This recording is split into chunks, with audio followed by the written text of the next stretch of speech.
So welcome everybody to another Tackle HIV discussion. I'm Ian Green, I'm the Chief Executive of Terrence Higgins Trust, and delighted to be here with three of my really good friends. It's going to be a really good conversation. So James Bushe is a HIV activist and who was trained as a pilot, and in order to become a pilot needed to take a regulatory case against the Civil Aviation Authority because of his HIV status, and we'll chat a bit more about that later. Becky Mitchell MBE, I must say, which is fantastic. Becky and I have known each other for a couple of years, and Becky was involved in the Terrence Higgins Trust project around Invisible No Longer, about women living with HIV. And of course my good friend Gareth Thomas CBE, who I've got to know as a really good friend over the course of the last couple of years. And we're going to have a really good conversation thinking about the stigma that's associated with HIV and some of the limitations that is often placed upon us. And all of us, because all of us live with HIV, have faced some of those limitations either from society or sometimes ourselves. And it'd be good just to hear about everybody's experiences. So I'm really looking forward to the conversation. So James, start off with you if that's okay. So tell me a bit about your story and about the issues that you had in terms of having your dream to be a pilot. Sure. So ever since I was a kid, I'd always dreamed of becoming a commercial airline pilot, and I worked for years and years to make that dream a reality. I was diagnosed with HIV in 2014, and my first thought at that point was, oh my God, what does this mean for my flying career or my potential career? And when I went for my aviation medical that followed, I was told that you're fit, you're healthy, but unfortunately we can't give you the medical that you need to fly because you're HIV positive. And the rules at the time stated that if you were a commercial pilot already that contracted HIV, that you could continue to fly. But if you were somebody like me that was living with HIV that wanted to train as a pilot, you couldn't. So there was a clear sense of discrimination there, not only against somebody who was HIV positive, but actually between two pilots or two potential pilots and two people living with HIV, one who was able to fly and one who wasn't. And I was devastated, and I was confused. I was angry, and I knew that this needs to be challenged. So what did you do? It was a long process. First of all, I went through the internal appeals process with the Civil Aviation Authority, and spent hours, days, weeks actually constructing both a medical case and a legal case to say that actually medically the evidence nowadays suggests that a person on successful treatments can't pass the virus on to others, is asymptomatic, shouldn't pose a risk to flight safety. And then the obvious legal part was, look, this is, in the UK at least, in breach of the Equality Act. And I took what I thought was, quite a reasonable argument to the CAA, Civil Aviation Authority in the UK, and they still said, no, unfortunately, the rules are the rules, and we are bound by the European regulator, who say that this can't happen. I then took my case to every other member state of Europe to say, what's your view? And that ranged from, look, the answer is no, to actually, why would you want somebody so dangerous flying an airplane? And that, for me, was when it, transcended pure discrimination to just a perpetuation of stigma in itself. After a few months of getting all these no's, I thought, you know what, I need some help here. I can't do this alone. So I took the case, or my case if you like, to HIV Scotland, who were fantastic. And together we sat down and we made a bit of a plan to try and promote some change. So first of all, we did some media. So I did an interview with BuzzFeed at the time, anonymously, and I'll probably come back to that in a minute as to the motivations for that. this interview led to a little bit more media attention, and you know, I could sense that there was some, you know, growing support for the injustice, and you know, the general feedback was that actually, yeah, we agree. You know, why should somebody's HIV status prevent them from flying? So on the back of that, I took the case to both my MSP in Scotland and MP, and the question was raised with the First Minister Nicola Sturgeon, who agreed and said, you know what, yeah, this is wrong. It was then debated at Transport Questions at Westminster, and again, the Transport Secretary Chris Grayling at the time said, yeah, I agree, this is wrong. And both of those parliaments independently made representations to the CAA to say, look, you know, this position needs to change. And the third strand was support from BEVA, so the British HIV Association here in the UK, who said, yeah, you know what, we agree that from a medical perspective, this is wrong. So after over a year of campaigning alone and anonymously, in January 2018, as a result of, I guess, the combined sort of political, media and medical pressure, the UK Civil Aviation Authority decided to allow me to start training. Wow. Yeah, which was incredible. That sent my hairs up on my... Yeah, mine too. Absolutely amazing. Brilliant.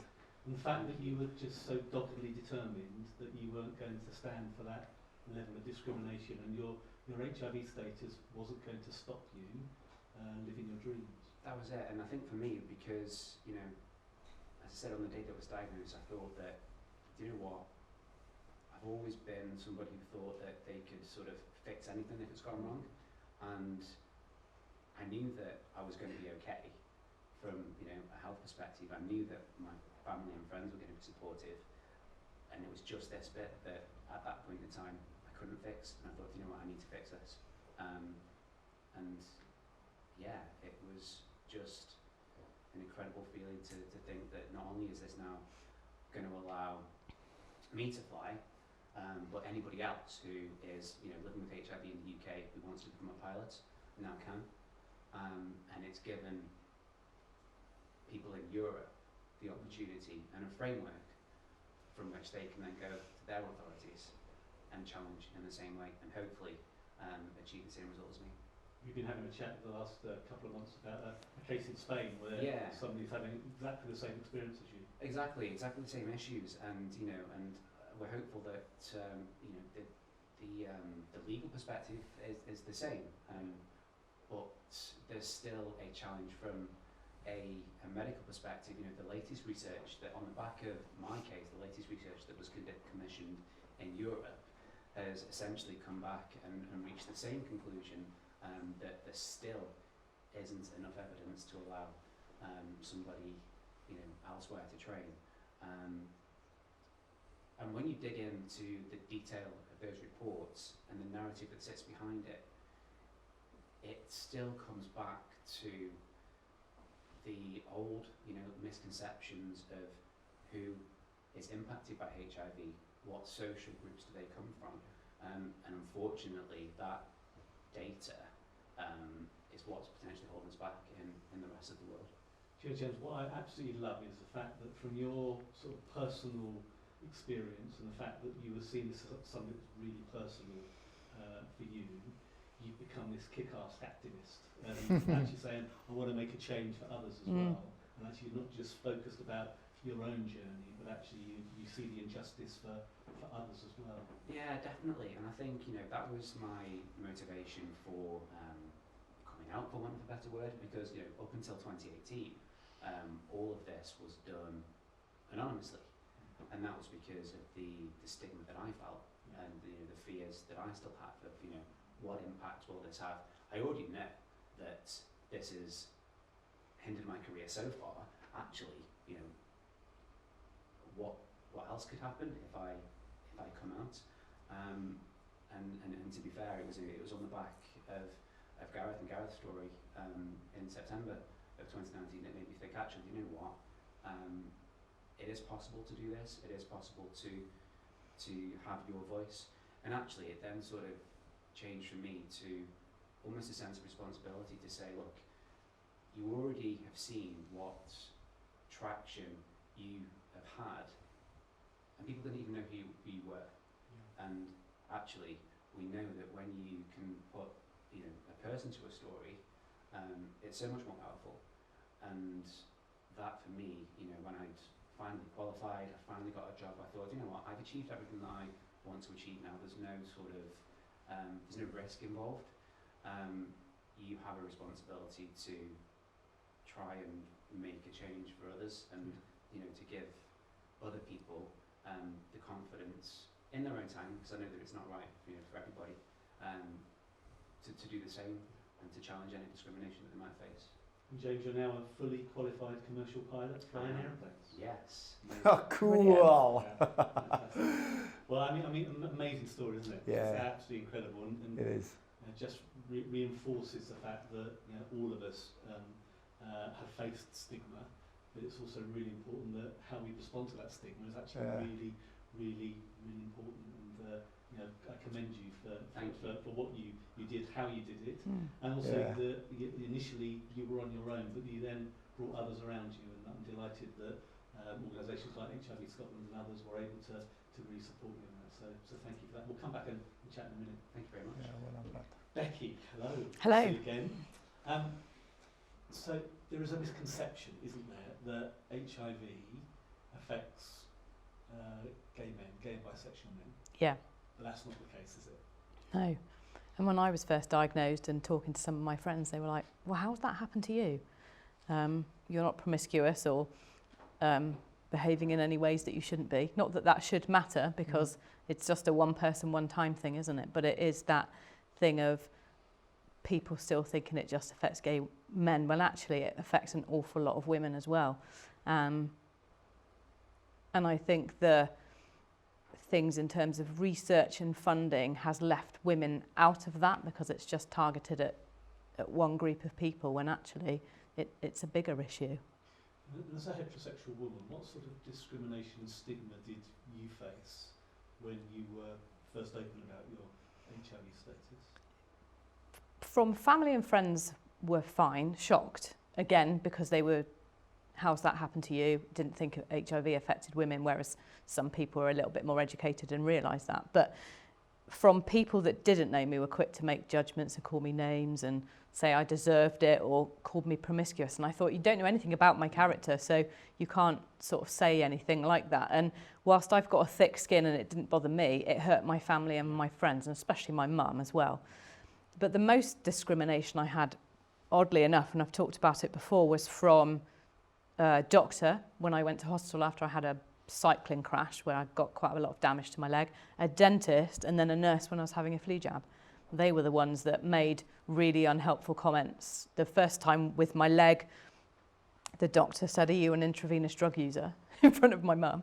And I said, and I started to explain that, and you know, as if I needed to justify myself. And then I thought, this isn't relevant to why I'm here. I don't need to tell you my status. That's my choice.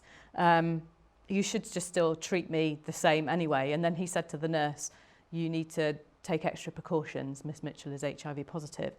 Luckily, she was a nurse on the K ward, which is at Southmead Hospital in Bristol, dealing with HIV and AIDS patients back in the 80s and the 90s. And she said, we take a universal approach to hygiene. Please, will you write in and complain? And I did. And I did get an apology for it. But again, it's still that sort of damage is done, isn't it? Same with the dentist, or telling the nurse, make sure you wash your hands after you've treated her. And then with the nurse, when I was having my flu jab, she didn't have gloves on. The other nurse just leapt out, oh, she's HIV. Can you put gloves on? And I thought, well, I'm not HIV. I'm HIV positive. It's, you know, a friend of mine has said before, words are important, aren't they? Very important. And words can either bring life or can be so damaging. Yeah. The language and the vocabulary that we use is so very, very important. I did a clip for BBC Radio Bristol, because I'm a personal trainer as well. And they came and filmed me with some of my running group when I was still living in Bristol. And they put it up on their website and on Facebook, and it said personal trainer with AIDS. And I'm like, you really need to change that. I don't have AIDS. And people still think HIV and AIDS are the same thing. And I thought, I don't want my mum seeing something like that. Like I said, I've got the thick skin and I can see it as an opportunity to educate. But for some people who maybe are older, are still caught up with that language and think, oh God, she has got AIDS, she is going to die. So what then resulted in you becoming this HIV activist who was not prepared to just sit back? I am really stubborn. Okay.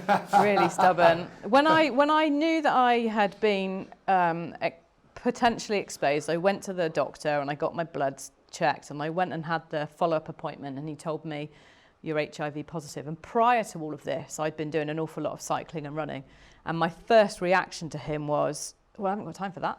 I've got a cycling event coming up. I can't be ill. And he's like, you'll be fine, but you need to get used to a life of uncertainty. And I just sort of sat with it quietly for a while and thought, told close friends and family, but didn't really. I left it about a year before I spoke more publicly about it, because I thought, I need to know how this is going to affect me, have my first hospital appointment, see how active the HIV is in my body, and then I can have a think about whether I want to talk about it. Got put onto the treatment about a year later. As soon as I was undetectable, I thought, right, okay, I sort of feel in a better place that I've still been able to do all the cycling and running, nothing's changed. And for all those dark days when you're coming to terms with diagnosis, as you will know, all sorts of things go through your mind. It was important for me to continue cycling and running, because that still made me feel like me at a time where I felt really toxic, poisonous, and unsure how I was going to cope with it long term, just by doing those things. And I thought, right, okay, clear the headspace a little bit. And an opportunity arose to go on to, I think it was Daybreak, ITV, and talk about it. And obviously that was my first public talking about it. A lot of my friends, a wider group of friends didn't know, but family and friends did. And there was a lot of shock, but a lot of supportive comments as well. And I just sort of thought to myself, I want to show that you can still do everything. It doesn't have to define you, or it's just a virus. And as long as it's treated, you can still go on and live your life. And I've gone on to do some stuff I never thought I would do. So I'd much rather not have HIV, but I have. But I'm still getting on and living a life, and I feel like I'm sort of living my best life. That sounds really corny, but I feel really, empowered, and really keen to help other people, especially women. I know that a lot of women don't feel they can talk about their diagnosis for fear, and I think if I can say something or be meaningful or helpful, then I'll do my best. And I guess that's one of the reasons why you got involved in the research around Invisible No Longer. Completely. Just making sure that the lived experience of women with HIV was told publicly. And again, there's lots of stories that people don't realise that, you can be a woman with HIV and still have children. Yeah. So a lot of people think, oh, that's the end of your life. And people said to me, you'll never have another relationship. And I'm like, it's really not the be all and end all, but actually the best relationships I've had have been after my diagnosis. So that's interesting, isn't it? And you got an MBE because of your HIV activism? I did. Yeah, that must be a bit of a surprise to get that. Completely, yeah, it was. I thought it was a bit of a joke. I nearly swore then, sorry. I read it and I was like, someone's taking the here. And I sort of thought, okay, I can't obviously tell anybody about it. And then when I got the call from the press office around December time saying we're just fact checking everything because it will be announced then, I was like, oh my gosh, this is really real. How do I feel about that? So I didn't feel worthy of it, but then I think we're quick to criticise ourselves, like thinking, I've not done anything really sort of helpful or feel that I deserve that, but I've spoken publicly and I don't expect a medal for it, but I do it because I want to be helpful. Yeah. I think from both your story and James's story is the fact that you weren't prepared just to sit on the sidelines. No. You were going to get involved, and thank you for being prepared to do that because it is so very important. Gareth, so powerful stories from both of them. Yeah, brilliant. It's mad how we all have so much in common, yet our stories really are so individual and so different. And for me, I think that's what's powerful about hearing inspirational stories is you can connect to the person, yet also you can be inspired by how they've gone down a different route to you. And what I love as well is we all sit here as people who could and have managed to overcome really bad times, and we can, if we all want, sit down and get on with our lives quite happily because we've created an environment that's good enough for ourselves, but we all choose not to. We all choose to keep stepping outside of our comfort zones, keep facing adversity or discrimination, because we feel that we're stronger from what we've come through and we can create better environments for people in the future. Yeah. Yeah. And I think that's such an unselfish thing to do, Yeah. but something that we all, without a shadow of a doubt, have in common, especially I'm listening to that. And you're sort of, you didn't sort of stay in the background either. You didn't say, okay, I'm going to talk about my HIV status because of the conversations we've had. You wanted to be in control of that message rather than somebody else control that message. Yeah. But also thinking, I'm going to do this in a really public way. And so, goodness me, you did it by doing the Ironman. Yeah. I remember being in Tenby that day, watching you go around, and I know you were really scared, weren't you, about the action? Yeah, I would listen. Again, I'm no different to anyone else that sits on this panel, just in the potential of a storytelling way, is the fact that, you know, maybe less so than the two stories we've just heard, is I'll be honest, I'm not really sure if I wasn't put into the situation of having to take control, whether I would have been brave enough, or as brave, to have spoken about my condition, because I didn't, as much as I lived with the stigma and the fear of everybody else, I lived with the stigma and fear myself as well. I was like a version of it. So I wasn't sure if I didn't know about it, and I'm afraid of it, and it's taken me years and years to understand it, I don't know how long it's going to take the rest of my family, the rest of my loved ones, the rest of my friends, or the rest of society. So being put into a position where something so personal is out of your control, it got to a point where I felt that my loved ones, who I felt I had the right to tell, I needed kind of to protect them. And I felt, as you well know, because you was on the journey with me, the stories being written and the kind of build up to the exposure was very much going to be one of negativity, very much one of what everyone here is trying to do, and that's educate people for modern day. And I felt, if I'm going to do something, I'm going to do it in a really positive way. And having sat down with you before I did it and understood the impact that it can have on the progression and the understanding of living with HIV, then it was really important for me to verbally give people all the information they need. But again, from two stories like we've heard, it's very important. Actions are really important as well. So I wanted to verbally give people the information. But the reason then why I chose to do the Ironman, because I think, and as a personal trainer, again, you've probably come across this, is I think physically, people have an expectation of people living with HIV.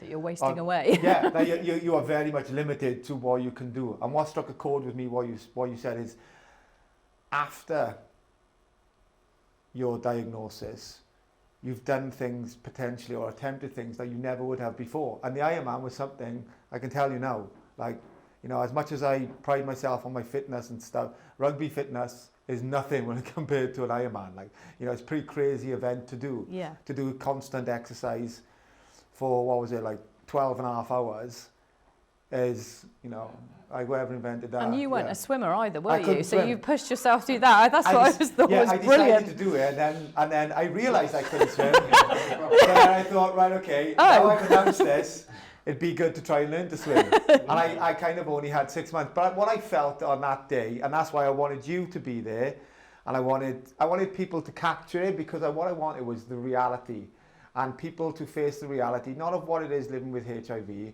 but what it is maybe to the reaction to people and what it's like for people. So we didn't know, none of us knew, like none of this event was pre-planned. We didn't know if I was going to be supported or if I was going to be discriminated against. But what I wanted them to capture was the truth of whatever it was. I needed the truth to be there. One, first we could kind of celebrate, or two, we could say, right, okay, do you know what, have a look at yourselves.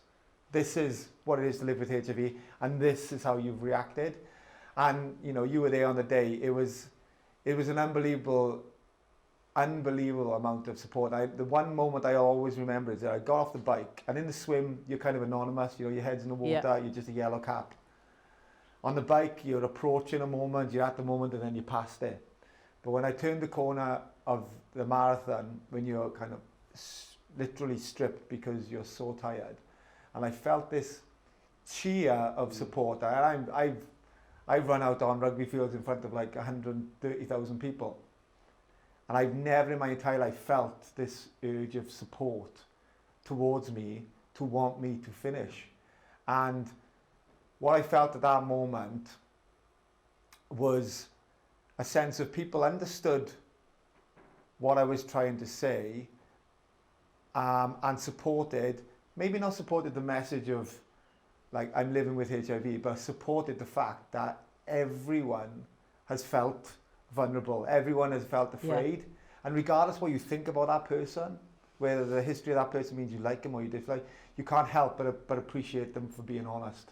And that's what I felt was this sense of support of, he's told us something that makes him very vulnerable.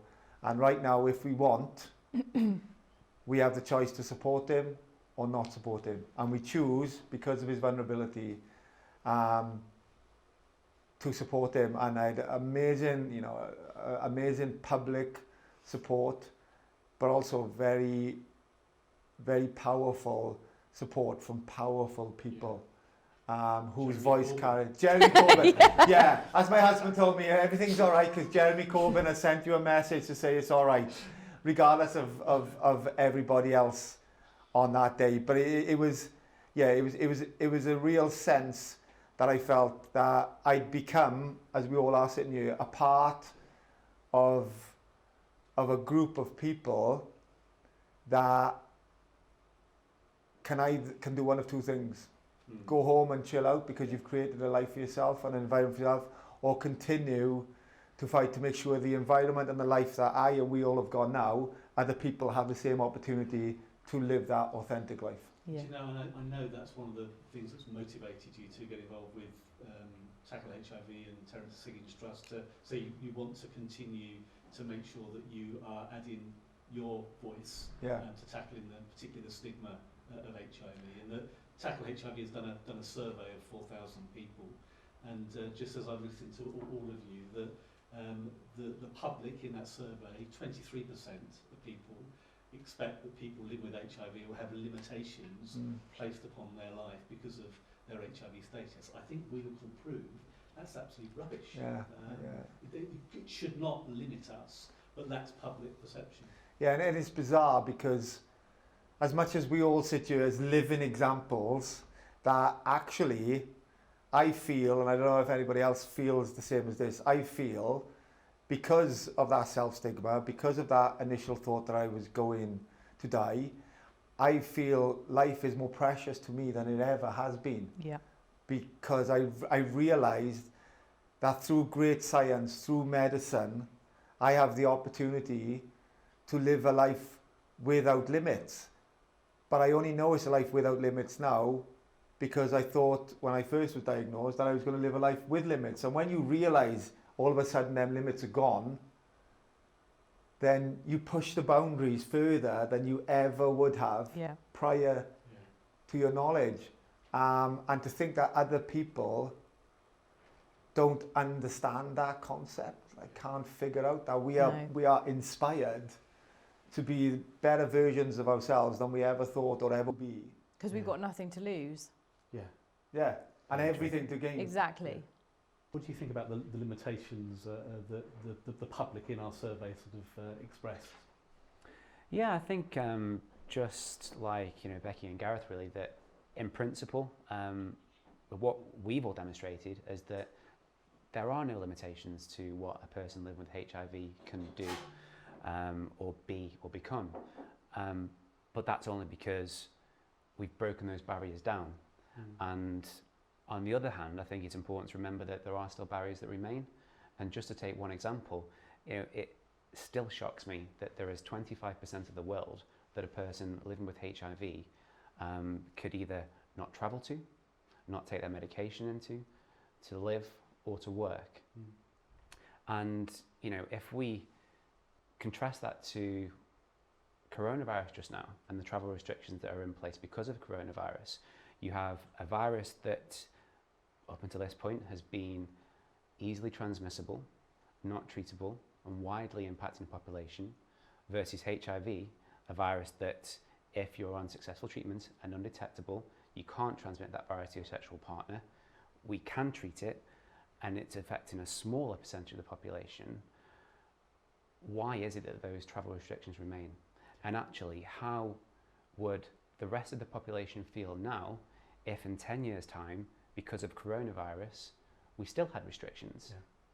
Yeah, very powerful.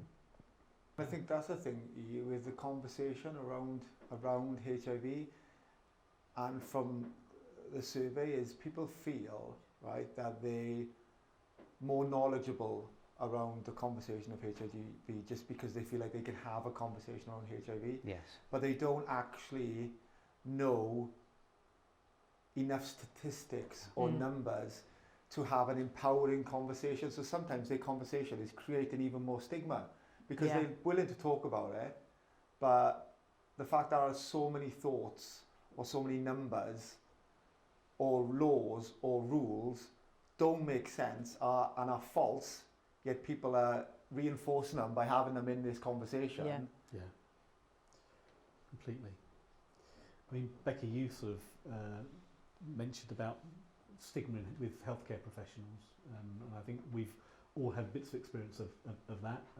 I remember when I was first diagnosed having to go see a dentist, and he came out in a hazmat suit, and wrapped the equipment in cling film, and I had to come at the end of the day. So that was over 20 years ago now, but absolutely shocking. But real examples even currently of sort of the impact of that stigma in a healthcare setting. And actually, they should know better, and they need to know better. Yeah. I think it's a responsibility that we have to make sure that's people are educated, and that goes to your point just then, Gareth. But the other in the survey, two other really shocking statistics for me is that 67% of those who were surveyed felt that people with HIV couldn't start a family, and then 41% said we couldn't have an active sex life. I mean, what's your reaction to that? That's like you said, there's still a lot to be done, isn't there? Yeah. You know, I'm sort of approaching 47, so I think the days of me having kids are long gone, but I could have done. I was 36, 37 when I was diagnosed, so that wasn't sort of completely far off the table, but it was just my choice not to. And I said earlier about people saying, oh, that's the end of your life in terms of relationships, no one's ever going to go near you again. And that's just not true. And it's getting the message out there that, you know, it doesn't have to limit everything. And I think when you say like people live a normal, happy, healthy life, I think even when you explain that to somebody, I'm living with HIV, but I can live a normal, happy, healthy life. And they'd be right, okay, yeah, but you can't have a family. You're like, no, a normal, happy, healthy life. Okay, but you can't have sex with a normal, happy, healthy life. Well, what part of normal, happy, healthy life? What more of that do I have to explain? And I think because we say to people about educating them, they feel like, okay, we'll take a couple of bits of information in, and then, okay, but too much will just blow our mind. It's like, understand, whatever life, normal, happy, healthy life you have, I, as someone who living with HIV, takes one tablet a day. Outside of that, I can have exactly the same life as you, and I expect to be treated in exactly the same way that you would treat anybody else who has that life. I think that's probably the most important message, you know, when, to the point we said earlier about sometimes we can get bombarded by the stats or, you know, bogged down in the stats, and actually that's all that needs to be said sometimes. And you know, for me, sometimes when I've had conversations with people and, you know, maybe it's gone down the wrong path of maybe misconceptions, just bring it back to that and say, actually, do you know what, there is no sort of further justification needed here. And actually the only justification, because the ultimate question always comes down to that relationships and intimacy with a partner, for me, and you know, in my experience, that's always been the, you know, the decider. And to be able to just share the facts that, you know, undetectable equals untransmittable, and I cannot pass HIV onto my partner, sometimes that for me, you know, can be enough. And there's something about that, isn't there? Certainly from my experience, that for many years I thought I was this vector of disease. You said toxic. Yes. And I was terrified of developing intimate relationships and sexual relationships with people because I was really concerned about the risk of me transmitting the virus to somebody that I was becoming intimate with and perhaps developing feelings for. And so that really had an impact upon my sense of self-worth, but also on the way that I was going about developing relationships. But since we now know fundamentally, without any question, that somebody with an undetectable viral load, it's impossible for them to transmit the virus, that's liberating. Yeah. So liberating. Yeah. But only in our survey, only 18% of people know that. So there's an awful lot more that we need to do to get that message out there. Yeah, I think when I sit here and I think that when I, like all of us, it's kind of common knowledge that we live in with HIV. So if I walk down the street and from that survey, I know that less than 1 in 5 people think that I can have a sexual relationship without transmitting HIV to my sexual partner, then I think to myself, that makes me feel uneasy. It makes me feel like, am I being judged? Yeah. Like, are people genuinely afraid of me? Do people not want? Because if they think that, like, what else do they think? How else are they? What other wrongs are in the like cupboard of stigma and misunderstanding? So it just feels difficult to be able to comprehend, and I just feel like everybody, we benefit from the knowledge, and I just, maybe, I don't know if it's just me or not, but I feel everybody would benefit from having that knowledge. Like everybody benefits, from, I don't know, the knowledge of any other virus and how any other virus can be transmitted or passed on, or we all benefit there, whether we're at risk or not. We all benefit from it. Yeah. So clearly a lot more work to do, and I know all of us are committed to doing that. So just finally, in sort of summing up, James, first of all, what are you going to do to continue to get the message out there and to continue to tackle stigma?